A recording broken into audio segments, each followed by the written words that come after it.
Adam Campano, welcome to Backchat. Thanks, Angela. Pleasure to be here. You're very welcome. What inspired you to take on PL1 this year? I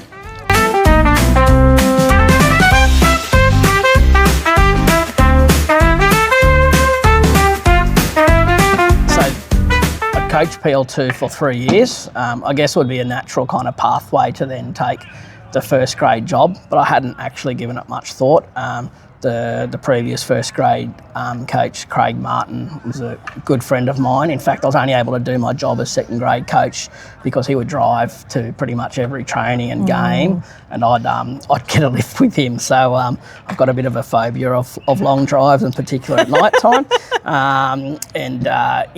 Craig enabled me to be able to coach that role, and it was great to spend all that downtime talking with him. He never approached me about it. I never talked to him about it. I guess the club were looking for a coach, and I was approached by some of the management at the club to do it. And I guess my initial thoughts were I wouldn't be able to do the job justice because it'd be difficult to attend all trainings and games, and I just think the guys, knowing them, deserved a bit better, and somehow we made it work. Well, you certainly have made it work. What were your aims for the team this year and for yourself as a coach of PL1? Yep, so we talked about at the beginning of the year. I did a little newsletter with my very basic IT skills, and put some ideas in there that I wanted the guys to think about before meeting, to do a little bit of a brainstorm about what are our goals this season, how do we identify as a team.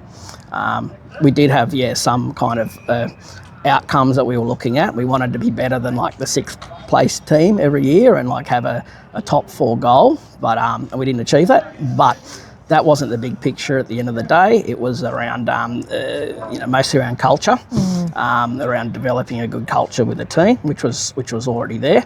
But I wanted to build on what Craig had done, make it even stronger, and I guess make the players a bit more accountable to each other, and be able to, have a forum to give constructive feedback to each other and to the coach around how we want to play, in a positive and safe way, in respecting everyone. And like the advent of the VA technology that we got this year is a huge part of that, and something that my nerdy side of me kind of embrace and really enjoy the analytical side of things, and I feel that all the players really bought into that and were engaged in it. And we definitely saw learning and improvement during the season, if not in the final results. Oh yeah, definitely like individually and collectively too, which will be a solid platform for the next couple of years. So before every game, how do you prepare as a coach? Like, what are you doing? What are you running through? What's your routine to get ready for game after game each week? Yep. So pretty much. As soon as I get home on a Saturday night, and if I am there in time to put the kids to bed, I go straight to the VO and start watching the video. And sometimes I have to tell myself not to do it, so otherwise I won't sleep. I'll be up to 1 or 2 a.m. But if I'm able to push that aside, I'll spend some time on Sunday or on Monday evening to analyse that. I'll also I'll reach out to players in the team, anyone that's been injured, for example, just to check on them, and also just feeding on body language of guys. If someone was upset about maybe their performance in the game, or that something that happened, trying to read that and touch base with that person to see what I can do for them, and try and improve things. And then I guess building towards Tuesday night training, which Ian Patterson has been the high grades trainer for the majority of the year. I've had a lot of input into creating those the training plans, as has Aaron Oman, our coaching director.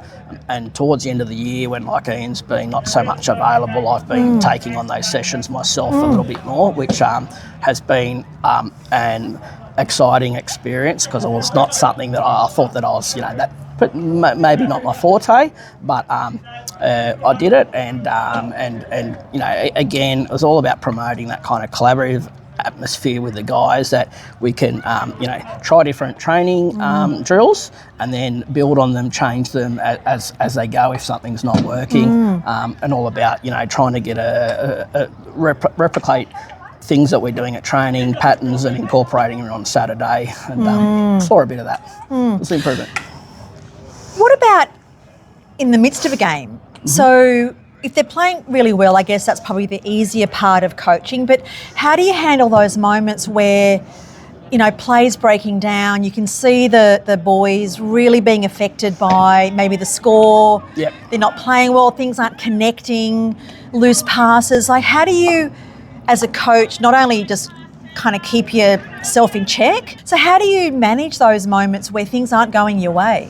Yeah, look, it's really difficult, and I don't have an answer for that. I'm still learning. That's, all the research shows that once the players actually hit the field, the coach really has about 5% kind of impact on what happens from there on in, and when they're in the heat of battle, even less. I guess you can change team formations, whatnot, take players on and off, but apart from that, there's not much more you can do. I guess what I've tried to do this year a bit more is be a bit more of a better role model and not let my emotions run away with me too much. Like, I can get upset, and I try and take myself behind the dugout to to vent if need be, instead of venting out towards the vicinity of the players and the umpires in particular. Sure. It can be a little bit sensitive. Yeah.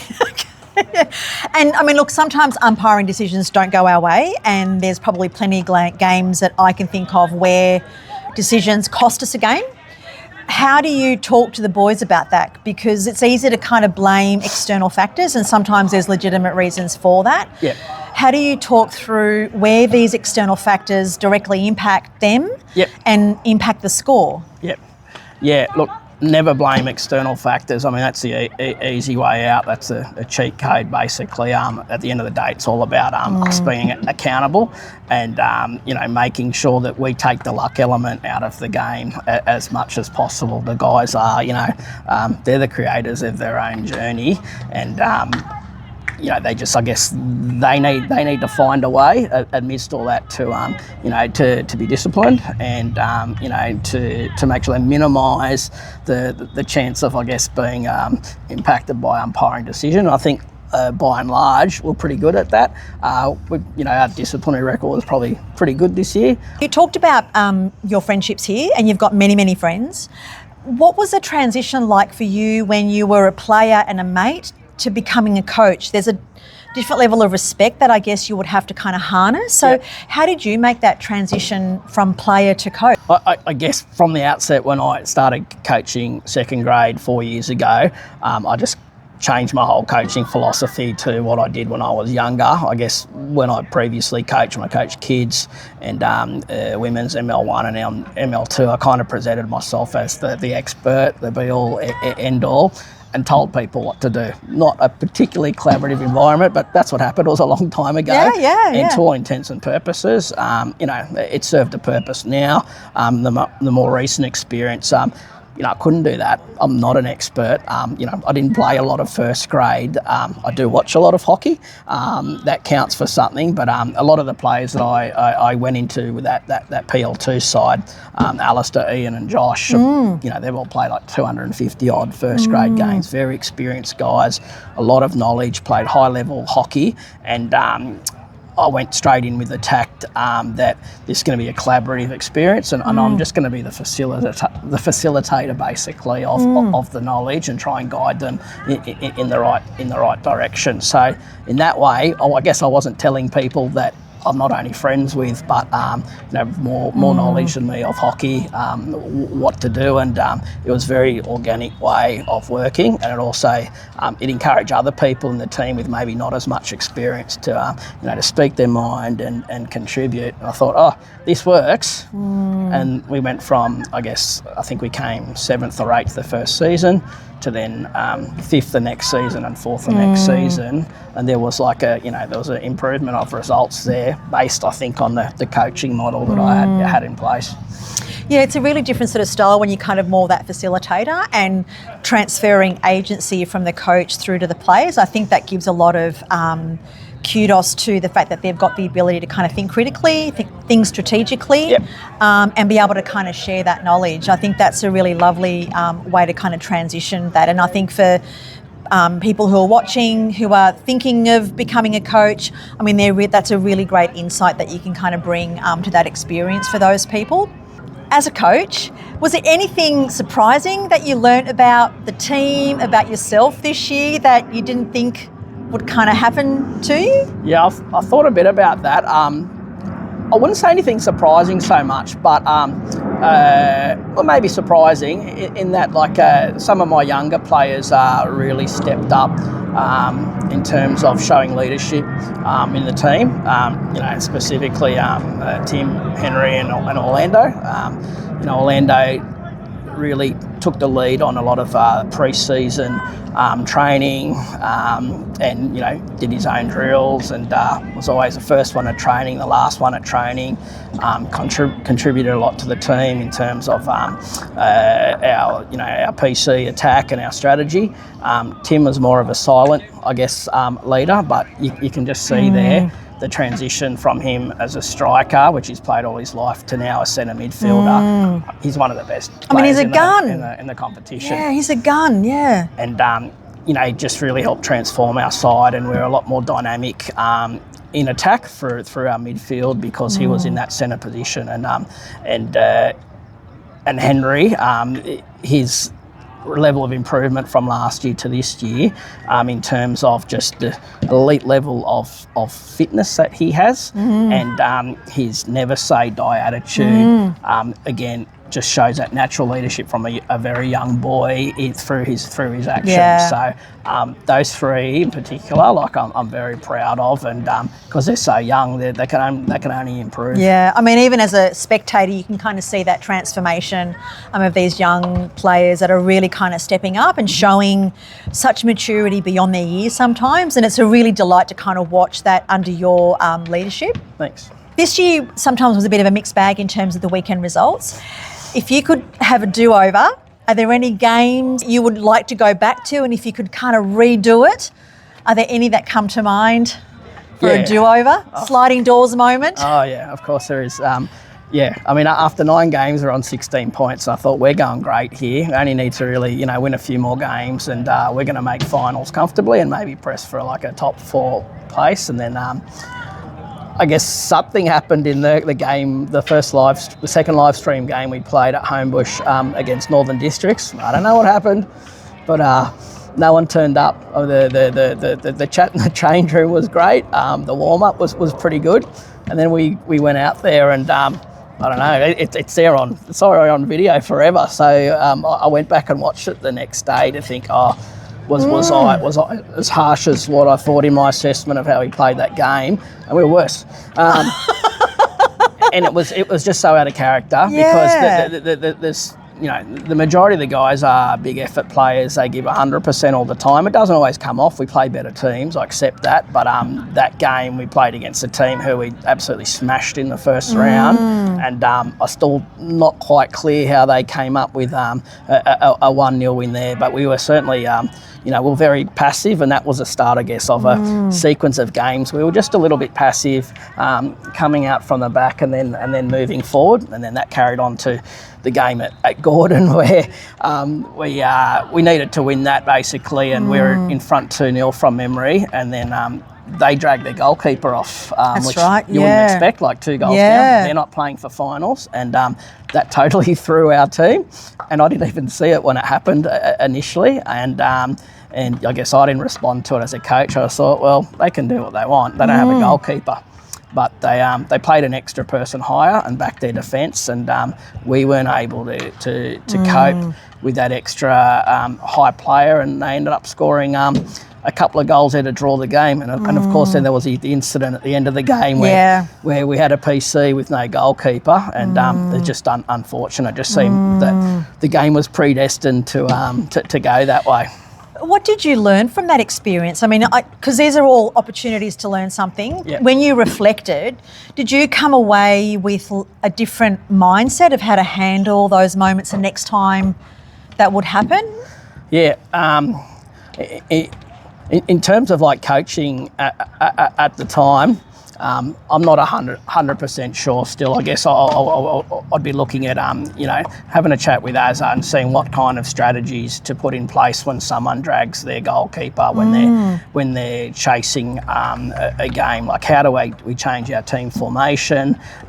Do we play more defensively? Do we play a higher striker? And then obviously train for it. So it's not something we'd ever train for, and we haven't trained ourselves to take a goalkeeper off if we've chasing a game. So that's something, I guess, for a rainy day to look at. And so what's on the horizon for you, Campo? Like, are you PL1 next year? Am I going to be breaking some news tonight, or what's your feel? Because I think you've got unfinished business, to be perfectly honest. Yeah, I think I'd like to do it again. Doesn't work that way though. This normally takes 3 or 4 months for the process to recruit a coach and advertise and whatnot. But in my head, I'm already planning for next season and have been for a couple of weeks. Okay, well, you've heard it here first, folks. We've got Campo is joining us again for next year. So, well, that's amazing. I'm excited. I hope the team feels the same way. And the club. I'm sure they will. And my wife. Oh, how many kilometres have you got on your car? Like, you must have like 200,000. Yeah, right. Okay. How old's your car? 12 years. I mean, how do your children, because your children are quite little still, how do they find you not being around on a Saturday? Tuesday nights you're here. Has there been much impact for your family, for your kids? Yeah, they don't know me actually. No, you're just some stranger that walks into the house every now and then. They know that Daddy has his time in Glebe and he loves it very much. I take the kids to, or at least one of the 2 kids to their soccer game in the morning. There's a bit of crossover there potentially if the kids are playing at the same venue, and then I give them a kiss and a hug, and I rush off to here or some other godforsaken venue. Been around the club for a while. What are your highlights? What are the key memories that you kind of look back to? Yep. Okay. There's so many, and they're surprisingly not playing ones. They're to do with the social aspect of the club, which I've always been pretty prominent in, let's say, in my younger years. The functions we've had over the years, fantastic. My brother and I used to organise a particular fundraiser event every year called King for a Day, and it was a band night, and that was down at the clubhouse. We did that for about 4 or 5 years in a row, and that was heaps of fun. Now, music is very prominent in your life. Can I unpack, you're a bass player? Triple J Unearthed. Tell me about this. I played in. And for those that don't know, Triple J, it's actually a young person's radio station that plays. Well, back in the day, it was more alternative music. How ironic! I'm not a young person. But they have a thing called Unearthed. It's like discovering new bands. And how did that happen? All right, well, Triple J Unearthed is just an online vehicle for bands to get their music on on digital music platforms. Yeah. So we never actually got played on Triple J, but the first band that I was in called Raise the Crazy was with a fellow Glebe hockey player, Peter Walk. He's the older brother of Matthew and Catherine Walk, son of Robert and Robin Walk, and we created a band together with some other friends, and we used to rehearse at the clubhouse. So that was a lot of fun, a lot of late nights. I bet. And a great experience, which was all kind of intertwined with my hockey experience, because we'd do the gigs at the club as well, and a lot of our gigs that we do elsewhere, we'd be supported by our friends from glebe hockey, basically. So I mean, there is the glebe spirit really is quite a tangible feeling, and the glebe family, we often kind of hashtag it and sometimes we can be a bit glib about it, but it really is a very strong part of our fabric of the club, is the camaraderie, the friendships, the mateship, and you can't make that stuff up. No. It's real. Do you find that that's part of the strong pull, that your mates are here and that this is an opportunity not only for you but for other people where you get to hang out with your mates and play hockey with your mates, and that must be a really great feeling? Yeah, well, 100%. Like I said, like my main highlights have not been so much about me playing, it's been about enjoying time with my friends in the club, but particularly the 2008 year experience year, first grade, PL1, last one, men's first grade premiership, and that whole year was just I wouldn't say a roller coaster, it was just everything that happened, came up well for the club. We had Mark Patterson playing at his peak powers, Aaron Oman having his last year, and this great crew of young guys in between about 19 to 21 coming up, Ian, Alistair, Josh, we won a premiership against a team of elite recruits, basically, and the celebrations for that just continued and continued, and it just formed, it strengthened the bond even more between, the players in that team and the people that were around them, so their family and their friends. So it didn't matter if you weren't part of that team, you're part of the same family, and everyone enjoyed the victory as if they played in it. Yeah. Campo, in terms of your vision for glebe hockey and the sport and for PL1, I mean, what are you really hoping happens for the sport of hockey and for our juniors and our men and women for next year? Yep. Or for the coming years for glebe? Yeah, sure. Look, I hope we keep building in the same direction. We keep putting a lot of importance on our junior development, that we have big junior numbers, that we have a smooth transition from juniors to seniors, that we give the best training experience to the men and women out here on the turf and on the turf on Thursdays as well.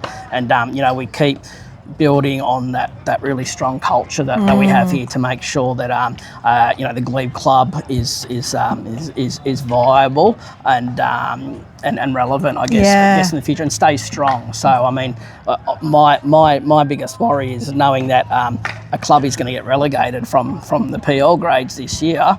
Could that be us the following year? Right. So we have to make sure that we're performing and in a strong enough position that we're not in any danger of being relegated, because that would take us back a little bit. Sure. We need to be up forefront there with with the top clubs leading the way. Yeah. Adam, you are full of advice, full of sage advice. You've got a lot of history. You're so dedicated. So on behalf of the club and people who are watching, thank you so much for what you do and what you've done for this year for the team. Thanks, Anne. Thanks for back chatting. Cheers, go Glebe. Go Glebe, Glebe, Glebe, Glebe.